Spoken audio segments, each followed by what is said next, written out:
Ladies and gentlemen, welcome to the Two Doors podcast. I am here with Peter today, and Peter is a seasoned business leader, team builder, and a respected voice in the cybersecurity industry in Australia. He has successfully run and transformed cybersecurity businesses across multiple countries and continents. His experiences in incident response, having been on the front in many engagements, has given Peter a broad range of experience on what works and what doesn't when it matters most. As the head of security at Brennan, Peter uses his experience together with his natural ability to build high-performing teams to deliver high-quality services and solutions to organizations across Australia. Welcome to the show, Peter. Alex, thank you so much for having me. It's good to be here. Yeah, I'm very excited. We had a great conversation prior to this, and I'm excited to dive in the deep end with you and talk some of your mindset. It really impresses me. And so, yeah, but what have you been up to lately? Anything exciting? Yeah, how's work going? What have I been up to lately? Good question. Jinxie and Elfie have been visiting us at home. So I've got a 10-year-old son and a 6-year-old daughter who's actually turned 6 today. So happy birthday to my daughter, Nicole. So Jinxie and Elfie have been causing absolute chaos at home, ripping up the place, causing mom and dad to do lots of cleaning up afterwards. Hopefully, we'll see. They've been looking at my kids. Hopefully, they've been good and they can report back to Santa and deliver some Christmas presents on the 25th. But the jury's out for at least 2 of my kids, and I have only 2. Other than that, work's been going well. Business is good. Very busy time of year. Lots of very interesting conversations with clients. Touch wood on the cyber front for the past week or 2. It has been a bit quieter. But certainly ending the year on a high. I was speaking to one of my team on the way here, in fact, Alex, and we just, I guess, reminiscing over the year, and it's so nice to be able to make an impact and to walk away from the year after so much positive change and seeing so much good work that's been done. So congratulations. I'd love to hear that. And for everyone listening or watching as well, like maybe you can illustrate a bit of a picture of what Brennan is, their services, and then a bit about your role. Yeah, sure. Good question, Alex. So Brennan, we are Australia's largest IT managed services provider, privately owned. We largely go to market in 3 divisions. So we have a managed service or managed IT business, a digital transformation business, which focuses on project-based work on different technology ecosystems, and then we have the cybersecurity business, which is what I run and take to market. So the cybersecurity business is, I guess you'd probably consider it as a traditional boutique cybersecurity business that has all your normal offerings, so to speak. I think we're quite advanced in what we do, but we have a fairly large security operations center, an advisory team, offensive security team, cyber incident response team, engineering function, go-to-market and product function, so on and so forth. So as Brennan, we take care of a large part of Australia's IT ecosystem, and my role is to protect our clients in that ecosystem. So we probably take care of just under 400 clients from a security point of view in various forms. But yeah, quite a broad ecosystem, good team, fast growing. We at the moment, we're growing the cybersecurity business by roughly 100% every 16 to 17 months. So it's an exciting time. We're building something special. And then, as I said earlier, it's been a very rewarding year. So yes, and if we jump into some of that, so I really respect your leadership as well, and we'll touch on a bit of that. But like in the people that you do hire, what do you look for in like? Because obviously you're probably looking for A players, and yeah, is there anything specific you look for? Yeah, Alex. So new hire. So it's such an interesting thing bringing talent into the business, because you can recruit 20 good people and you recruit one bad person, and all of a sudden the culture that you built sort of disappears overnight because of one sort of mischievous or someone who doesn't want to play ball or be part of a team. So the way we do it in my business is I take the first interview for everyone who's applied for a role in the business. Purpose being, I want to understand. I'm not a technical person, so I can't understand technically whether or not someone can do their job. But what I want to know in the first interview with anyone who's going to join the business or going through interview process is, do they add to the culture of the business? Do they add diversity? Do they add capability? Do they add, can I see that person having coffee with me in 6 months' time and being able to discuss things openly? So we don't look for a certain type of person or a certain mold of technical capability per se. What we look for is cultural diversity and adding to the culture of our business in a respectful way. Once they go through that process and sort of I give them the nod of approval, so to speak, they move on to the second round of interviews, which is with someone in my team who can then actually decide whether or not they can do the job. So that first interview is not in any way, shape, or form designed to decide whether or not they can actually complete the function. It's really just assessing the culture of the person and how they can add to our diversity as a team. So it's the process we follow. It seems to work really well. So I guess, the mantra we have as a business is we'd rather hire capable, or the cultural side, we'd rather hire attitude and I guess that ability to go and get involved and get stuck in and learn, as opposed to hiring someone who's an absolute gun but can't necessarily get along with the team. Yeah, so we've both seen it go the wrong way, right? When someone's an A player, but they don't know how to play with other people, and it's like, okay, this isn't going to work out. And digging into that cultural aspect, you touched on it slightly with the word attitude, but is there a certain like mindset or anything? Because the reason I asked that, last week we were chatting with Miles, and Miles was educating us that he works in more startup realm. So he was like, this is kind of what we do, but he was saying that he looks for communicators, like people to communicate as well as like product, that they can think of the product for the user. The user could be the client, but it's also your internal team. So yeah, is there anything in the cultural piece that you would add on? Curiosity. So what I'm looking for is someone who doesn't walk in and say, hey, I can do the job. Within the first 5 minutes, to tell me how they're going to transform the business and how they're absolutely the best at what they do. And don't worry, I got this. Not looking for that. I'm looking for someone who can seek to understand. Every business is different. Every manager is different. Every team is different. I think if you walk into an interview with a bit of a chip on your shoulder, so go in there and say I'm an absolute gun and so on and so forth. I'm not after that. That can come later. What I'm looking for is someone who's curious, who's willing to listen, who's willing to learn. There's a saying, Alex, and I'm sure you've heard it many times before, but listen to understand, not to respond.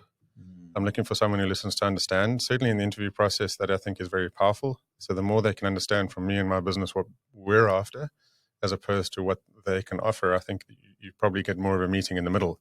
So they get what they want, we get what we want, and it's not sort of a one-sided equation. Does that make sense? Yeah. It's brilliant. I love talking about curiosity. I think, you have to keep learning. I think once you think you've won and done, you're sort of on the way out. It's not like, just because I've been good once, it means that it's finished.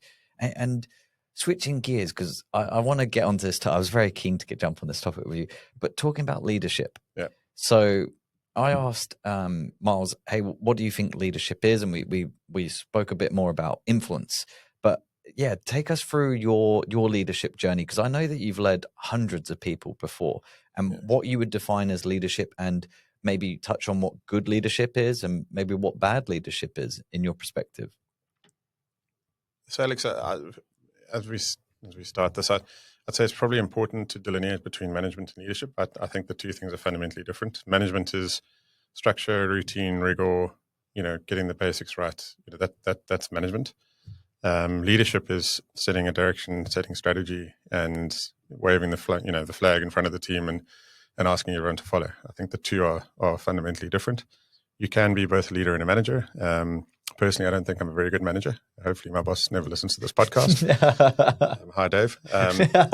But management structure and rigor is not my strength. I'm aware of that, so I work on it. But leadership is something for me that's I think hugely important. If we get stuck in the rigors of management and we don't lead, then we don't give up business direction, staff direction. But having said that, I spoke about leading from the front and waving the flag from the front. I think you've also got to have the mindset of you're not there to tell people what to do.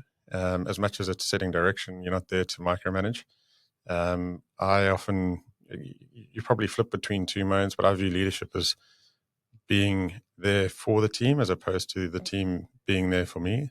So what do I need to do to make sure the team can do their job, as opposed to what does the team need to do for me to make sure that I can do my job? I think there's an interesting philosophical split there. That's I guess a mantra that I learned about 5 or 6 years ago from a former manager who one of the first things he said to me was, "I'm here for you, you're not here for me." And I thought, hang on a sec, that's interesting. I'm used to being told what to do. This is slightly different. But I do think leadership, and also connecting, understanding what makes people tick, and using that. I say using that, but allowing people to work in a way that they enjoy and in a way that they love. Every position may look similar, but the people who occupy the position are always different. So you need to understand what makes people tick and help them on their journey. And I think that's all important, right? It's about helping others to achieve what they need to achieve, and in that way, you and your business become successful. If you flip it on its head and you say you need to do this for me, that I think that's the wrong mantra. Everyone's different. Everyone's welcome to their own leadership style. I think one of the reasons I probably look at leadership like that is I'm not a cybersecurity expert, yet I run a cybersecurity business. I haven't been an engineer, I haven't been a consultant, I haven't been a SOC analyst. So for me to tell people what to do would be remiss. It's not my skill set. But to create an environment for others to thrive and for them to then tell me what to do in the process, that's effectively what I do in my role.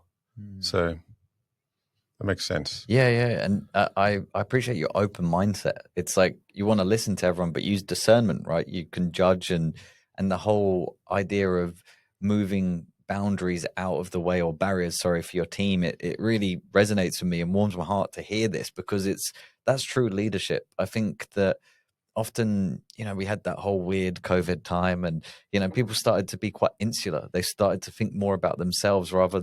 We're social beings, and leadership's been around for centuries. Like, you've studied any great leader, and I know that you enjoy talking about these things as well. So yeah, I really respect just your attitude. It's good fun. I enjoyed. I got into running businesses not because I did an MBA or because I studied to do that. I got into running businesses because I was the captain of the sports team, and I was chairman of the sports club. So, and on that basis, I said to my manager at the time, well, if I can captain a team, surely I can run a business. And I think as much as it's a different thing, there's a lot of similarities between the two. It's a funny story. I was just thinking of it as you were talking. One of my team members, Troy, and Troy, I hope you do listen to this at some stage and pretend that it actually happened. But Troy, it was earlier on this week, I came up with one of the best ideas that I thought I've ever had in my entire life. And I solved one of the most complex problems we've got in our business. And very excitedly got onto Microsoft Teams at about 8:30, 9 o'clock at night, sent Troy a message and said to him, look, I've solved the world's problems. You can thank me later. This is what we're going to do. And, basically we're going to make the biggest problem in our business disappear. Within half an hour, Troy came back to me and told me I'm a blithering idiot. And that was the dumbest thing he'd ever heard. And please stay away from that problem, because if I come any closer, we're going to destroy our business. I loved the fact that he felt he was in a position to do that. And that for me is, okay, we're doing something right, Joe. If the leader can come in and say, I've got the best idea in the world and I'm solving the world's problems, and, the team can turn around and say, no, you're not. And please just bugger off and let us do what we do, which is, what we know how to do, which is not what you know how to do. Then I think that's like a safe space that you can create. And that's when you get the best out of people. So sort of anecdotal, but oh yeah, it's brilliant. And I think what I can sense is that trust is there with Troy.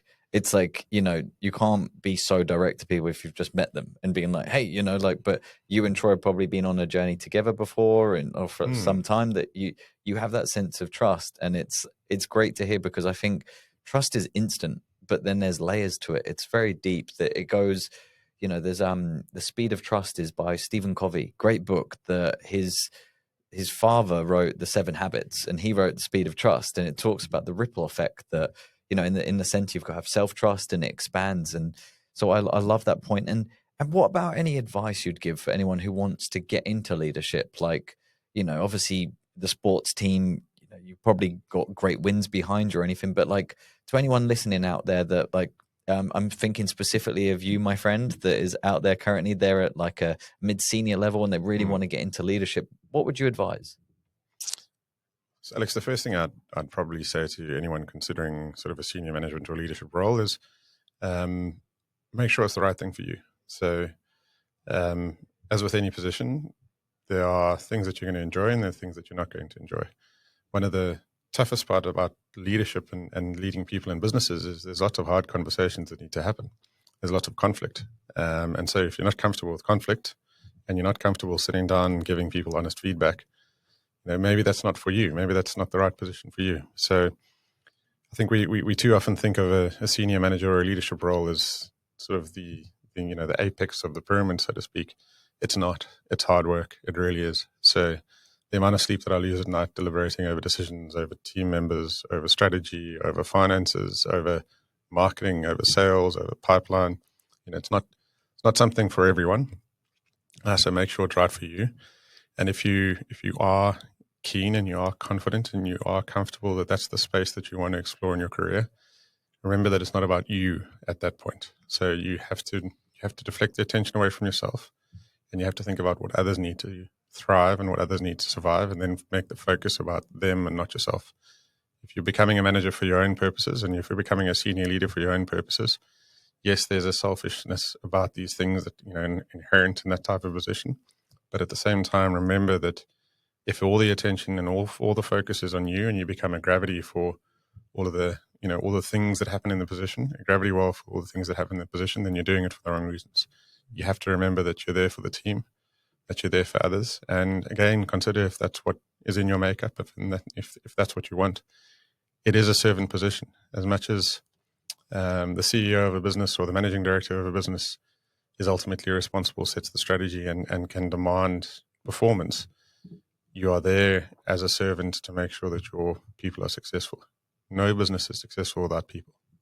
I love that. And it's the servant leadership is what I resonate with a lot. And just the warning you give people, okay, this is what leadership looks like. Because you are right, from the outside, it can look brilliant. People don't understand, profit and loss sheets and, having to do reports with certain staff members that are slipping off standards. It's like, even making, like, letting people go in a team, it's pretty tough for leadership sometimes, and they don't really understand that, but they could get into it because the glamour and they see it from the outside. And I've seen over a career that often people can go both ways. They go like more principal lead, or they go people management. And people management is a whole nother beast, because my mantra is people do people best. Like, they'll always surprise. We're these emotional beings trying to think rationally, but it's like there's a different season you're going through. There's family. There's so much in it. So I'm sure that you've seen many different things over your career. Yeah, sure have. And I love that you've alluded to the whole concept of a leadership position versus a principal position. And at the end of the day, I think both are equally important. The principal position is probably more important because that's the wealth of knowledge. That's where a lot of the know-how about how the business works and how things operate is sitting in principal subject matter experts, as opposed to leaders. I think we should put those positions on pedestals much higher than we probably do at the moment. I have seen, interesting enough, many people go down the leadership route and turn around 3 or 4 years later and end up in an SME role at the end of the day, because they realize that, hey, being a salesperson and chasing targets and seeing clients and going for lunches and dinners is fantastic, and then becoming a sales manager is supposed to be even better. You're a sales manager, and all you do all day long is prepare forecasts and spreadsheets and manage the people who want to know where the pipeline is. That's not a lot of fun, and it can be the same for financial management, general management, marketing, and so on and so forth. So again, you have to have a think about it, make sure it's the right thing for you, and be prepared for something that's not as glamorous as it probably looks from the outside. There are amazing moments, don't get me wrong. Being able to stand up in front of your business and talk about results, talk about staff surveys, talk about feedback, talk about things that are positive and make a difference and see the impact of that difference. That is fantastic. That's the rewarding stuff. There's a lot of hard work to get to the rewarding stuff there. Yeah. And it's that legacy you leave, like that one manager who said to you about serving you, that's their legacy that breeds on, and you just spread that. And that's what I love so much. And what about in terms of like any pearls of wisdom that you'd like to impart, or, if you could go back to your younger self, what would you coach them? What would you advise? Don't like you asking about me going back to my younger self, Alex, because I still need sleep over those things. We've all got a pass, Peter. We've all got a pass. Some of us are trying to hide it. One of the biggest mistakes that I made as coming into leadership roles was I didn't appreciate the gravity of the position. So my first, sort of senior management role, I had a staff of 17, which grew to 100 over 3 years. We did a good job. We went from a 17 million rand business to a 126 million rand business. On paper, that looks fantastic, right? That's a success story. I can't imagine it was much fun being in the business at the time, though. A lot of what I said never materialized. A lot of my amazing plans, which was easy to put together on PowerPoint, never actually happened because all I did was prepare them to appease stakeholders and then get back to whatever it is I was doing during the day. And sort of the plan was just shelved. And one of the things that I've learned, and it sounds so simple, Alex, but it's a very simple, it's actually very simple. It's actually quite a hard lesson to learn is if you say something, do it. If you say you're going to fix something, do it. If you're going to respond to an email and, commit to an action, you have to do it. So one of the hardest things to achieve in a leadership role is authenticity. Authenticity comes from saying or doing what you say you're going to do. So it's easy to espouse, 3-year strategies and growth plans and hiring metrics and all sorts of weird and wonderful things. To actually go and act on that, not easy at all. So one of the tips that I might have for anyone who's listening is from an authenticity, from an action point of view, if you're going to build a business plan, which you have to do in a managerial role, keep it open, keep it live, make it a working document. Don't prepare it once a year and 12 months later, go and revisit it and see how you did. Be a person of your word. Be a person that is action-oriented. So prepare a strategy, prepare a plan, execute, measure against it, and make sure that you show results against what you said you were going to do. As soon as you start doing that, your team will trust you. Your peers will trust you. Your leadership will trust you, and your job will be much easier for it. I love that. And it's integrity, that point that you've mentioned before that. I'm going to have to re-listen to this as well. There's some great pearls of wisdom, Peter. And yeah, really appreciate you taking the time. And anything else that you'd like to say as we close this down? Alex, the one thing I would say, given the time of season and we are 7 days away from Christmas, please don't click on the links. Please don't offer your credit card details to anyone who sounds like they're giving you a really good deal over the holidays. And stay safe, everyone. So Merry Christmas, Happy New Year. And to those who are listening and who are considering getting into management and leadership positions, I hope this has been helpful. And all the best. Good luck. Thank you so much, Peter. It's been great having you on. Thank you very much. Thank you, Alex.